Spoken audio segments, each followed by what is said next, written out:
warahmatullahi wabarakatuh. Alhamdulillahirabbil alamin. Bapak, Ibu dan rekan muslim semua yang menyaksikan tayangan ini.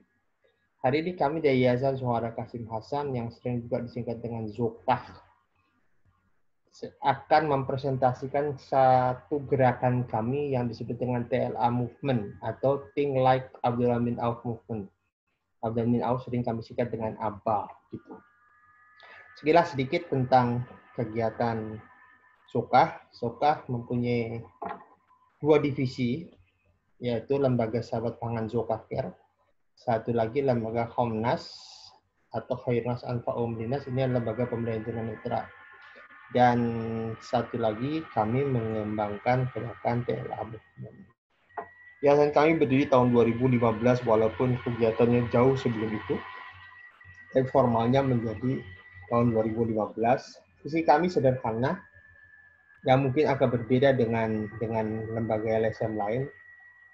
Kami memfokuskan pada perubahan pola pikir, karena kami meyakini bahwa manusia ini hasil dari kegiatannya itu dimulai dari tindakan bermulai dari pola pikir. Dan kami melihat bahwa umat Islam di Indonesia ini sebenarnya punya potensi yang besar, tapi ada pola pikir yang kurang tepat, kurang efektif, sehingga kita berada di posisi saat ini. Bahkan umat Islam mempunyai lembaga yang benar-benar syariah, banknya saja tidak punya. Gitu. Nah, TLA Movement kami sounding, kami angkat tahun ini ya, mungkin awal-awal COVID lah, kami mulai merancang-rancang gitu. Bagaimana membuat perubahan signifikan pada umat Islam di Indonesia.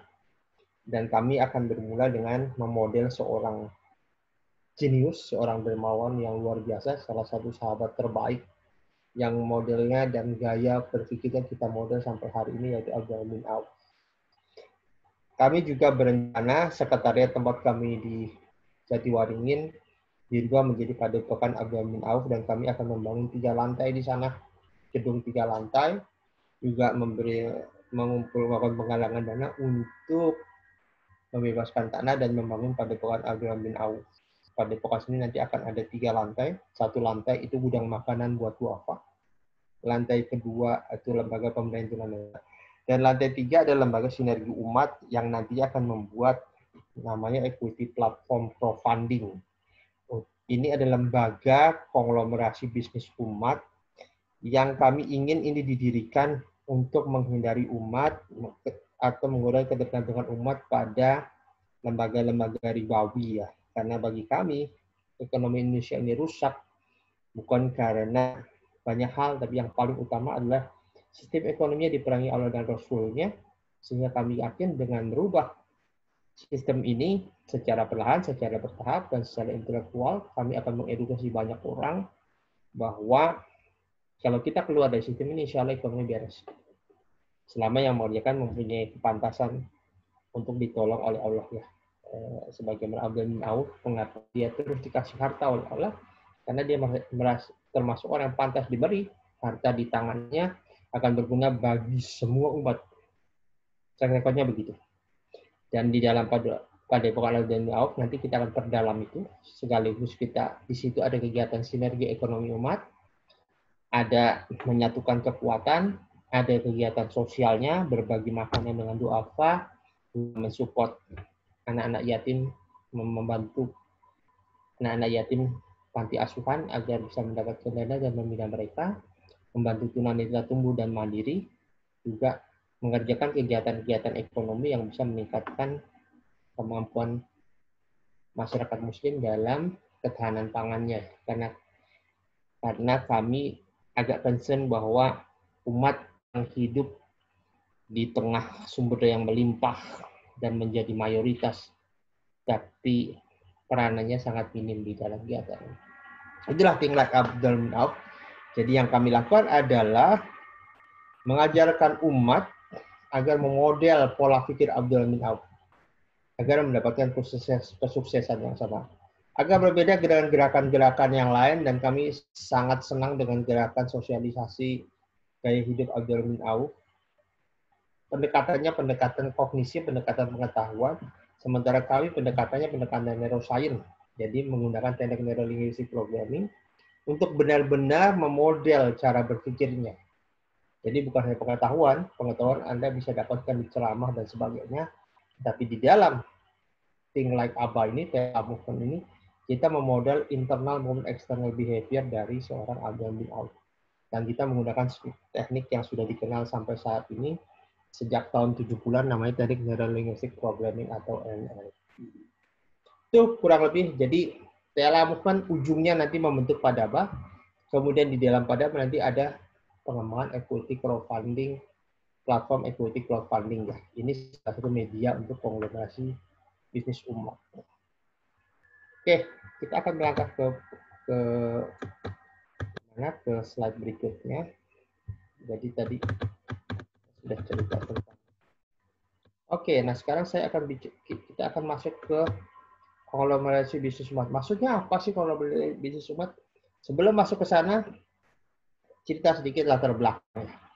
Di Jepang, nah memang kita agak memodel Jepang karena suka atau tidak suka negeri matahari tersebut, negeri yang menyembah matahari tersebut mempunyai konsep ukhuwah yang jauh lebih powerful dibanding umat Islam yang ceramah tentang berjamaah itu kuat itu sudah ada dan sudah sering dilakukan. Nah, yang menarik di Jepang itu ada Keiretsu. Keiretsu itu sebuah perkumpulan para pebisnis di mana supplier, misalnya saya bisnisnya adalah garment. Jadi supplier kain saya itu, saya akan beli sahamnya supplier kain, dan supplier kain itu beli saham garment saya, dan itu berputar. Jadi tiap orang membeli saham dari perusahaan pemasok dari supaya dapat dipasoknya. Dan perusahaan itu membeli saham supplier, jadi itu banyak berputar. Akibatnya menjadi sebuah kekuatan yang luar biasa karena tiap orang mensuplai dari ke perusahaannya sendiri, kasarnya gitu. Sehingga menjadi luar biasa. Keiretsu ini sebuah ide yang luar biasa bagaimana membangun kekuatan ekonomi. Di sisi lain, di Jepang ada namanya JCCU, Japanese Consumer Cooperative Union. Dia adalah koperasi, koperasi yang dibuat setelah Perang Dunia Kedua, dan dengan kesadaran yang tinggi, para pribumi Jepang yakin ekonomi akan dikuasai oleh asing karena asing akan masuk ke negerinya gitu. Dan dia melindungi diri dengan apa? Dengan membuat koperasi. Hari ini anggotanya ada 28 juta anggota. Bapak Ibu bayangkan, kalau 28 juta anggota itu, satu orang taruh 10.000 aja kali, itu udah 280 miliar. Dan dia punya kekuatan. Jadi dengan 28 juta orang inilah JCCU ini menjadi raksasa ekonomi salah satu raksasa ekonomi Jepang. Bahkan sekarang mereka sudah bisa membantu dunia. Salah satunya kerjasama dengan AINO. Nah sekarang kita akan cerita bagaimana mengapa orang-orang ini bisa punya kesadaran tinggi bahwa bersatu itu kita punya kekuatan, bersinergi itu punya kekuatan. Sementara kita yang diajarkan dari kecil bahwa berjamaah itu kuat, tangan Allah bersama jamaah dan sebagainya, tidak membangun kesadaran tinggi gitu, karena levelnya masih level pengetahuan. Oh betul, oh iya, tapi tidak berubah menjadi bahasa NLP itu from mind to muscle, jadi berhenti di pola pikir, tidak berubah menjadi otot kehidupan gitu. Kegiatan dari TLA movement, Think Like Abdul Auf, ujungnya selain mendirikan Padaba, tadi Padepokan Abdul Auf, ujungnya kita akan membuat koperasi umat, namanya KALAM, singkatan dari Koperasi Aliansi Umat. KALAM itu adalah equity crowdfunding platform. Jadi dengan media koperasi ini kita akan menyatukan umat dan membeli saham masing-masing anggota, saham usaha masing-masing anggota juga kegiatan lain, agar kita saling memiliki satu sama lain dan kita menjadi kuat. Itulah KALAM yang mau kita bangun. Dan ini menjadi bagian dari kita sebut konglomerasi bisnis umat, karena KALAM nanti bisa mempunyai banyak saham di banyak usaha.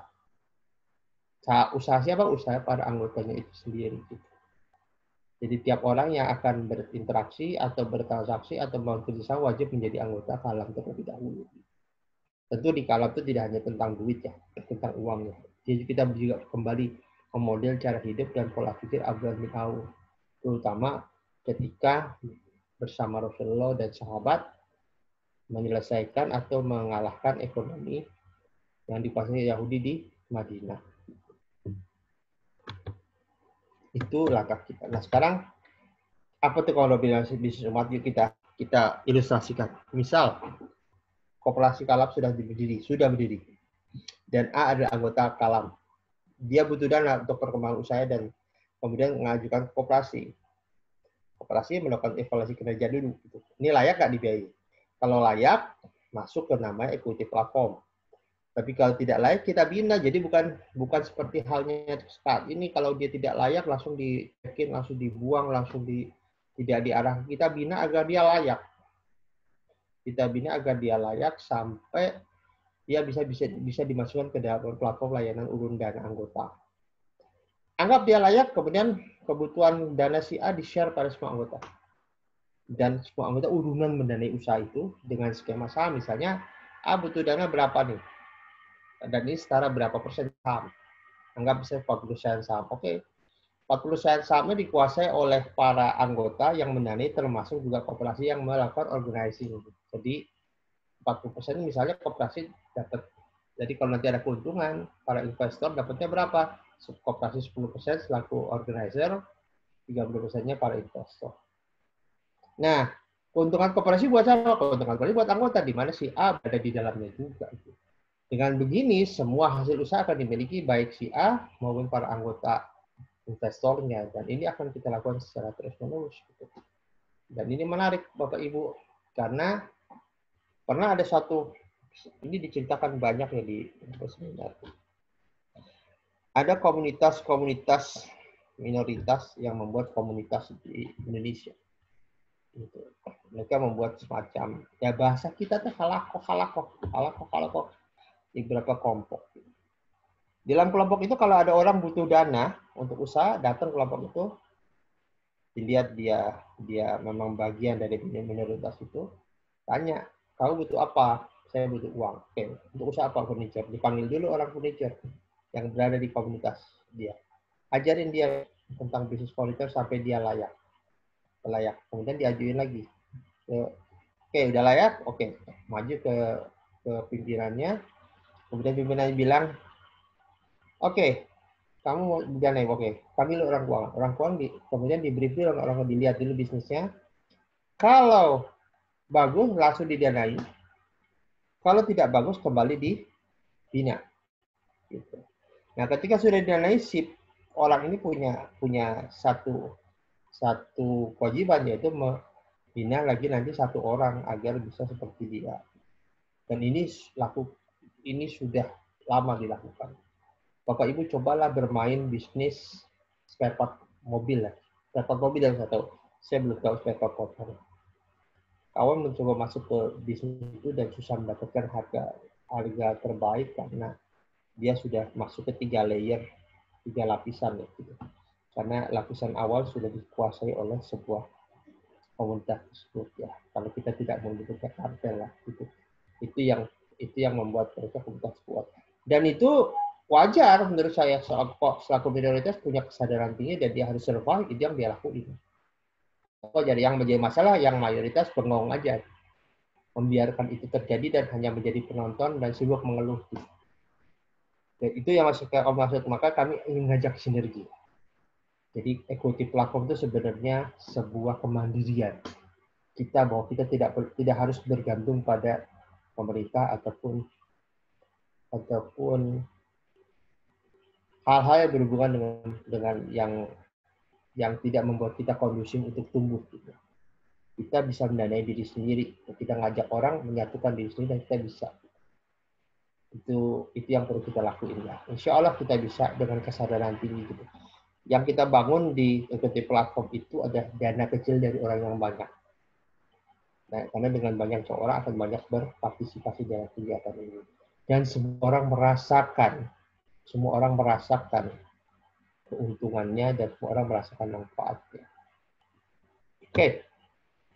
Syarat untuk menjalankan hal tadi ada 5, Bapak Ibu. jumlah peserta yang banyak. Syukur-syukur diharapkan bisa 1 juta orang bahkan lebih.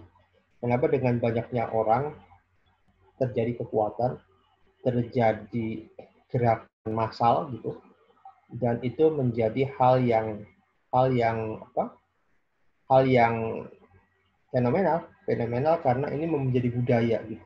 Misal kita ingin ya Bapak Ibu menyelesaikan masalah ribawi di Indonesia. Maka dengan mereka berkumpul di sini, mereka punya wahana untuk mendapatkan dana selain dari bank. Saat yang sama dengan kita banyak, tentu juga kita melakukan negosiasi dengan pemerintah agar merubah konsep sistem perbankan yang ada. 2, punya persamaan visi dan menjaga akhlakul karimah. Itulah makanya kami ketika membangun ini tidak ujuk-ujuk langsung ngumpulin dana. Langkah kami awal ini adalah membangun sebuah komunitas pergerakan akhlak, yaitu TLA. Baru nanti kami membuat sebuah gerakan solusi. Sebagaimana Rasulullah membangun Madinah, tidak dimulai dengan ngumpulin dana, tapi dimulai dengan membangun masjid. Yaitu penguatan visi, membangun ikatan antar kita, saling sharing, saling menumbuhkan, barulah kita melakukan kegiatan solusi. 3, saling support, mau terlibat bersama, ya ini kita bangun tadi ya, dengan uang kecil dari orang yang banyak. Jadi kita bangun orang kecil dari orang banyak. Kemudian kontribusi bagi perubahan. Jadi nanti di dalam PLA kita belajar juga ilmu lateral thinking, lateral solution, menyelesaikan banyak problem solving. Jadi ilmu ide-ide kreatif.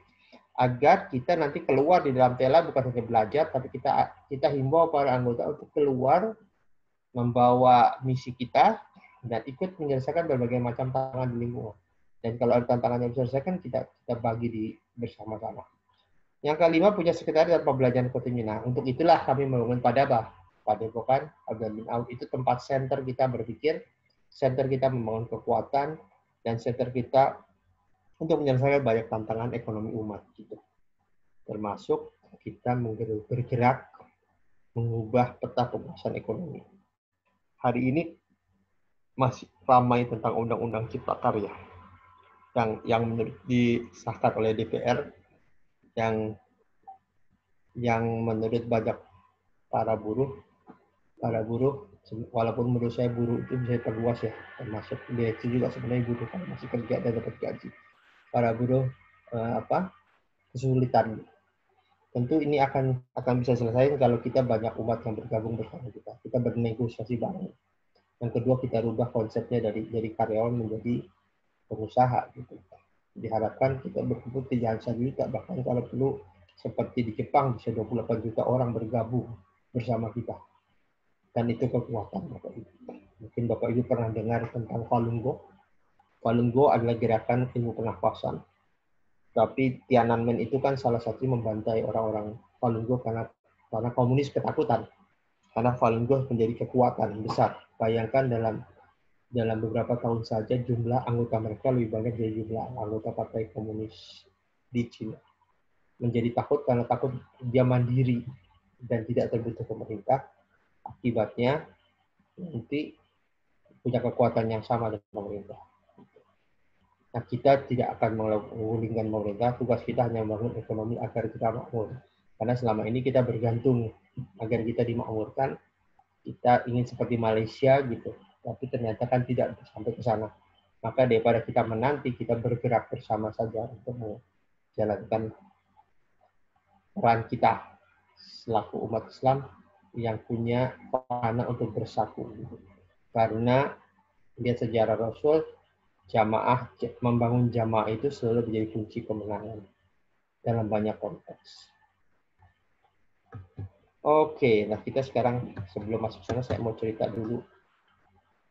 Tadi kita sudah jelaskan tentang konglomerasi umat dan sekarang kita bicara bagaimana ngebangunnya. Ini ada siklus sukses yang pertama kali diperkenalkan oleh Anthony Robbins, salah satu praktisi NLP ya, yang cukup dikenal di dunia. Menurut Anthony Robbins, manusia itu sebenarnya sukses itu sebenarnya melewati 4 siklus. Ini yang membuat manusia itu makin kaya, orang kaya makin kaya, orang miskin makin miskin. Yang pertama, belief dan attitude. Gitu. Jadi orang seperti Abdurrahman bin Auf ditawari banyak hal, tapi Allah mengatakan, tunjukkan aku pasar. Di balik omongan itu, di balik semantik yang dia katakan itu, ada sebuah keyakinan yang besar bahwa dia akan sukses. Karena dia ditawari harta halal dan barokah loh. Itu harta setengah dari harta saudaranya yang dipersembahkan oleh Allah, oleh Rasul, dan dikasih harta, tapi tunjukkan aku pasar. Yang ditunjukkan aku pasar adalah saya yakin saya akan bisnis di sana dan insya Allah sukses. Dan menurut beberapa ceramah kan 3 bulan dia sudah kaya, 1 tahun dia sudah lebih kaya dibanding Utsman bin Affan ya gitu. Dengan keyakinan yang besar, orang akan menyentuh potensinya yang sangat besar. Kita tahu potensi umat manusia, terutama umat Islam Indonesia begitu besar. Inilah umat terbaik yang diramalkan Tuhan bisa menjadi umatan wasaton, umatan penengah bagi umat-umat yang lain. Nah, faktanya memang kita berada di level yang salah gitu. Kita bukan jadi umatan wasaton, malah kita menjadi objek dari perubahan gitu. Nah, orang yang punya beliefnya tinggi, dia akan menyentuh potensi yang tinggi. Dengan potensi yang besar, dia sentuh potensi yang besar, kemudian dia action. Dengan actionnya pasti masih itu artinya pasti banyak dan penuh effort, penuh usaha yang luar biasa. Dan insya Allah ujungnya sukses. Sukses, ketika sukses dia makin kuat keyakinannya. Kemudian makin menyentuh potensinya besar, actionnya luar biasa, semakin sukses dan itu adalah sukses. Lalu bagaimana sebaliknya? Kalau sebaliknya dengan keyakinan yang rendah, orang akan menyentuh potensinya dengan sangat rendah. Dan ujungnya, actionnya pun kecil dan hasilnya pun rendah. Ketika rendah, makin jatuh beliefnya keyakinan dan itu bergerak di level itu menjadi lingkaran setan. Sekarang kita akan diskusi berapa banyak potensi umat Islam di Indonesia. Dari 260 juta mungkin sekitar 220-230 juta itu umat Islam di Indonesia. Itu luar biasa, bayangkan aja. Bila ada 10% umat bergerak membuat perubahan itu artinya 26 juta. Jadi dengan Jepang ini. Dan kita bisa mengejar itu. Dengan kata lain, yang mau kita bangun di TLA itu adalah belief dulu, baru actionnya belakangan. Jadi di dalam TLA, yuk kita gabung dulu, berubah dulu, membangun belief dulu selaku umat terbaik di Indonesia ini. Selaku umat Islam terbaik, yang diciptakan terbaik, yuk kita kuatkan diri kita. Berjamaah, menguatkan diri kita. Nanti bersama-sama dengan kekuatan kita menyentuh potensi yang besar. Kemudian kita action bersama, membuat perubahan dan insya Allah hasilnya besar. Itu yang kami maksud. Jadi beberapa kawan ada yang menyarankan saya langsung aja buat koperasi dan sebagainya. Saya pribadi dengan teman-teman pernah melakukan kegiatan menyatukan keuangan dan sebagainya, dan ujung-ujungnya tidak jalan. Mengapa tidak jalan? Karena kita tidak punya visi yang selaras. Kita tidak punya akhlak, tidak punya gerakan yang sama di dalam pikiran kita. Akibatnya timbullah friksi-friksi di dalam kegiatan. Oleh karena itu, kami di TLA akan memulai perubahan itu dengan membangun TLA dulu. Baru masuk ke action. Gitu. Itu yang kami maksud. Mengapa kami memulai dengan TLA, kemudian mulai dengan Padaba, Padepokan Abdurrahman Auf, baru kita membuat namanya Kalam Tadukasi, aliasi umat, mengembangkan equity crowdfunding. Oke, nah sekarang kita akan cerita apa yang mau kita lakukan dulu. Apa yang mau kita lakukan dengan TLA. Oke, TLA itu akan menggunakan metode namanya Neurolinguistic Programming untuk memodel Abdurrahman Auf, salah satu pencetus dan co-founder dari Neurolinguistic Programming adalah Joe Binder. Mereka itu adalah bersama Richard Bender, mereka mengembangkan Neurolinguistic Programming tahun 70-an dan sampai hari ini dianggap ilmu pengembangan diri yang luar biasa, terobosan, dan masih bertahan sampai hari ini dan orang masih membicarakan teknik ini. Bahkan para presiden dunia tuh, Nelson Mandela, Lady Diana, olahraga Tiger Woods, gitu. Dan banyak di Amerika bahkan Bill Clinton salah satu pendukung gerakan NLP, gitu. Barack Obama juga, Tony Blair, terus Presiden Rusia, itu juga pernah belajar di NLP dan banyak para tokoh belajar NLP. Dan yang mau kita lakukan ada salah satu tekniknya yang disebut dengan modeling. Karena modeling ini bagian dari ilmu NLP dan kita gunakan ilmu itu untuk memodel pola berpikir Abdul-Min-Auf. Pola pikirnya kita model, insya Allah tindakannya selaras dan insya Allah hasilnya sama dengan yang didapat. Mudah-mudahan itu yang mau kita kembangkan dan kita bersama melakukannya. Dan bila bersama dengan 1 juta orang, maka bayangkan ada 1 juta orang yang dengan pola pikir Abdul-Min-Auf. Luar biasa. Infak pasti besar. Mengapa? Karena Abdul-Min-Auf itu salah satu dermawan terhebat yang menurut saya. Kalau hari ini dia dapat 100, dia akan infak 100. Bayangkan dengan penuh keyakinan itu. Karena di neracanya, berbeda dengan orang-orang. Kalau orang-orang menaruh donasi itu mungkin di liability, dia menaruh donasi itu di aset.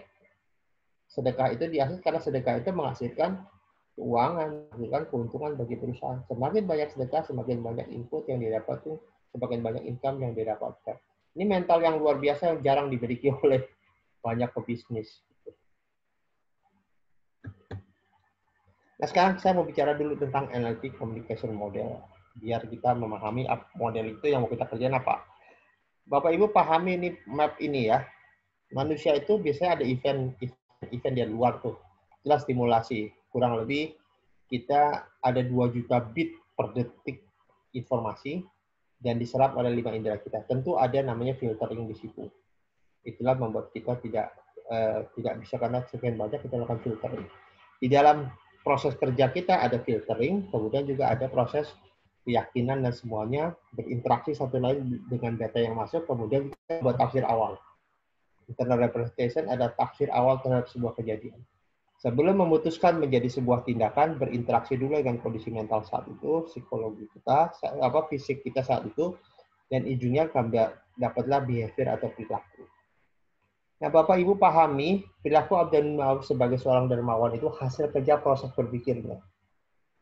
Sehingga menghasilkan perilaku itu. Itulah yang mau kita model saat ini. Bagaimana bisa mendapatkan perilaku seperti itu? Proses apa yang dilakukan secara internal di dalam memorinya, di dalam otaknya, agar punya perilaku seperti itu. Dan itu yang kita akan jabarkan dan kita akan model sebagai sebuah SOP atau standar operasional prosedur kita dalam memodel Abdul-Min-Auf. Dengan kata lain, kalau kita memodel Abdul-Min-Auf, maka kita akan memprediksi bagaimana cara dia memproses informasi. Dan itu menjadi kerjaan kita, menjadi proyek TLA untuk memodel Abdul-Min-Auf, memprediksi bagaimana proses kerja pikirannya, dan menjadikan sebuah output. Saya kasih ilustrasi biar jelas dulu ya Bapak Ibu. Ada orang fobia cecak, itu adalah behaviornya, itulah outputnya. Pertanyaannya, gimana caranya orang bisa fobia cecak? Nah, ini adalah sebuah urutan berpikir. Misal, dia lihat cecak. Ya. Bagi sebagian orang yang normal, yang tidak ada masalah dengan cecak, dia akan melewat, oh cecak biasa. Outputnya adalah biasa. Tapi bagi orang yang fobia, ngelihat cecak, kemudian kita model, apa sebenarnya di dalam pikirannya ketika dia sehingga outputnya menjadi takut. Bisa saja cecak ini berhubungan dengan masa lalu di mana dia takut cecak. Bisa jadi dia punya informasi yang salah tentang cecak, apapun itu gitu. Karena ada orang misalnya cecak itu lambang kesialan dan sebagainya, itu ada di dalam benaknya. Kalau itu kita benerin, maka outputnya akan berbeda.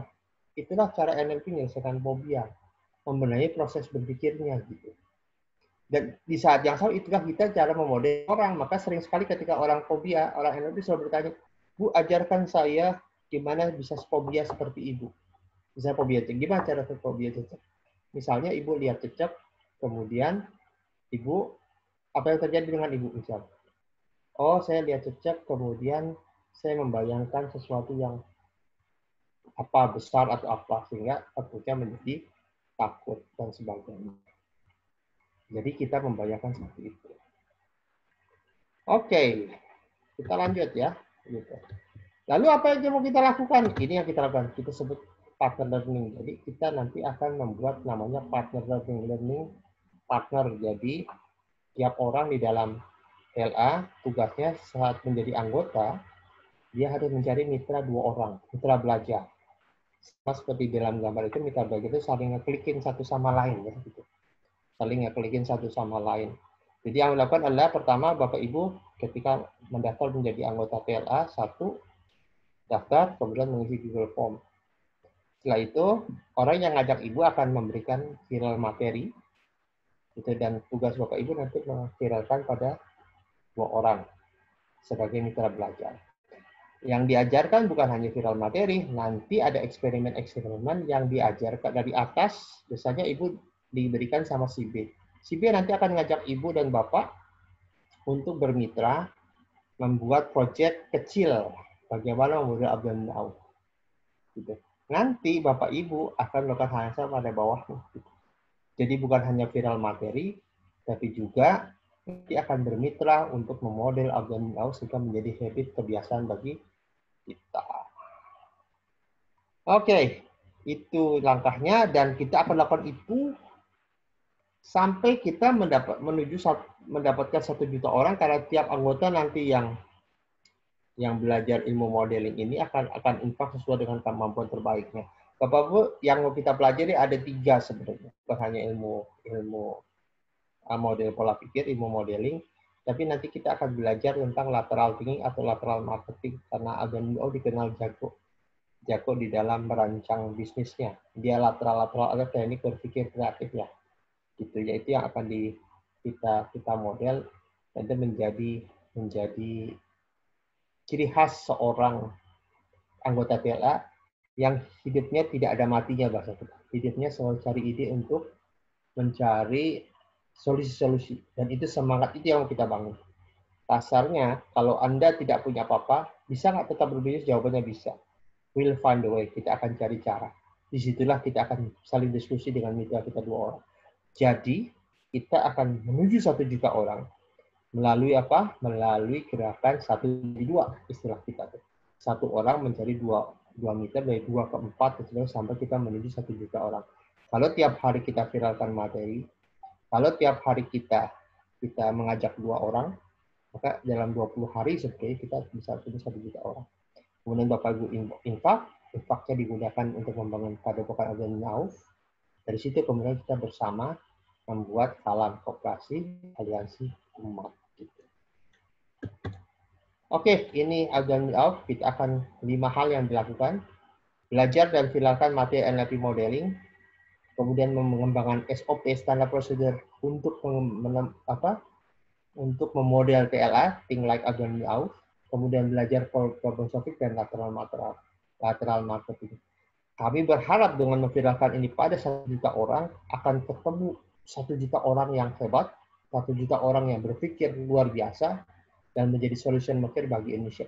Syukur-syukur bisa lebih dari 1 juta orang. 2, melakukan eksperimen. Dari SOP itu kita eksperimen, kita modal, kita dapat nggak feel-nya. Setelah pola berpikirnya itu. Dan kita share pada mitra kita untuk terjadi saling belajar. Tuh. Kemudian kita minta mitra-mitra itu juga menerapkan apa yang kita terapin. Gitu. Terjadi perubahan nggak? Nanti mitra kita memviralkan pada hal yang sama. Berikutnya kita akan latihan bagaimana menjadi seorang problem solver. Agar Bapak Ibu di masyarakat dikenal sebagai problem solver, punya semangat menyelesaikan berbagai macam tantangan. Disinilah kita akan mengajarkan orang, yuk count on our brain, tergantung pada Allah dan pikiran kita. Agar kita menyelesaikan tantangan. Pikiran itu, otak dan jantung kita itu, otak dan kalbu kita adalah anugerah terbaik pada ciptaan manusia. Itulah yang membuat kita menjadi orang luar biasa atau biasa-biasa saja. Tergantung bagaimana kita mengolah semuanya menjadi sebuah kekuatan. Oke, sekarang saya mulai. Tadi kita sudah cerita tentang gerakan kita. Sekarang saya akan ngajak Bapak Ibu, yuk join gerakan kita. Bersama kita infak tidak harus besar, sesuai dengan kemampuan Bapak saja. Uang infak kita akan gabungkan kepada Bapak, pada Abdul. Begitu jadi, tanah dan bangunannya akan kita daftarkan ke Badan Wakaf Indonesia supaya menjadi aset umat. Gitu. Jadi kalau saya dan teman-teman nanti sudah tidak ada di muka bumi ini, tetap menjadi aset umat dan bisa digunakan untuk aset umat. Karena beberapa kejadian, ada orang tuanya mewakafkan masjid, saya begitu generasi ke berikut, masjidnya malah diklaim kembali. Jadi kami nggak mau itu, kami ingin ketika nanti terbentuk Padepokan Abdul Mumin Auf, padepokannya menjadi milik umat dengan didaftarkan pada Badan Wakaf Indonesia. Nah, Bapak Ibu, ini akhir presentasi kami. Jadi, mudah-mudahan Bapak Ibu mau bergabung bersama kami, kemudian mendaftarkan diri, silakan WA ke nomor di sini, gitu. Dan gabung dengan TLA, yuk bersama kita buat perubahan. Nanti kita akan ada banyak kopdar kalau sudah PSBB pandemi hilang, kita akan bersatu, kita akan diskusikan nasib umat ini. Yuk bareng yuk, istilah itu ditulis di let's do something amazing. Ayo lakukan bersama, kita bisa kok gitu. Ekonomi kita hari ini buruk, oke, itu nggak apa, itu jadi start awal kita untuk memulai. Ada banyak hal yang bisa kita lakukan ketika kita berjalan bersama, bergerak bersama, dan itu yang diinginkan oleh Islam. Sehingga wujud umat sebagai manusia terbaik, bagi umat terbaik di muka bumi bisa kita sekat melalui gerakan kita, atau tindakan kita. Baik, itu Bapak Ibu sekilas presentasi kami. Semoga memberikan manfaat, memberikan ide-ide, dan yang paling penting ada yuk gabung bersama kami. Bersama Zoka, bersama TLA Movement, kita rubah nasib ekonomi negeri ini. Baik, terima kasih Bapak Ibu. Sekian. Mohon maaf bila ada salah dari kata-kata kami. Berharap Bapak Ibu bergabung bersama kami, bersama TLA Movement, bersama Zoka. Insya Allah nanti kami undang Bapak Ibu kalau ada pandemi selesai, bisa kita diskusi banyak di sekitar kita di Zoka Care di Jatiwaringin, Bekasi. Sekian. Assalamualaikum warahmatullahi wabarakatuh.